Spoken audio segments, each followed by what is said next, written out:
चला तर आज मी बनवतीये मस्त झणझणीत असं चुलीवरचं गिलक्याचं भरीत. तर चुलीवरच्या जेवणाची चव ही वेगळीच असते. त्यासाठी इथे मी मस्त अशी कोवळीशी गिलके तोडून घेतली आहे. ही छान स्वच्छ धुवून बारीक कापून घेतली आहे.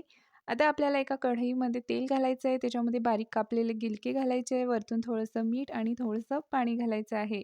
आणि छान मिक्स करून आपल्याला 5 ते 6 मिनिट छान चुलीवर शिजवून घ्यायचं आहे. आता जे शिजलेलं गिलके आहे ते आपल्याला स्मॅशरने थोडंसं मॅश करून घ्यायचं आहे. आणि परत त्याच कढईमध्ये घालायचं आहे थोडंसं तेल, जिरं, मोहरी आणि थोडेसे शेंगदाणे. हे छान परतून घ्यायचं आहे आणि त्यामध्ये मी घातला आहे ठेचा. हा सुद्धा आपल्याला यामध्ये छान परतून घ्यायचा आहे. त्यानंतर आपण जे बारीक केलेले गिलके होते ते आपल्याला यामध्ये घालून घ्यायचे आहे आणि हे सुद्धा छान परतून घ्यायचे आहेत. आता गिलके शिजवताना आपण मीठ घातलं होतं म्हणून आता अगदी थोडंसंच मीठ घालायचं आणि छान मिक्स करून घ्यायचं. आता इथं आपलं गिलक्याचं भरीत बनवून तयार आहे. वरतून खूप सारा असा बारीक कापलेला कोथिंबीर घालून घेऊ. तर तयार आहे मस्त चुलीवरचं झणझणीत गिलक्याचं भरीत. चला आता पटकन चॅनलला सबस्क्राईब करा.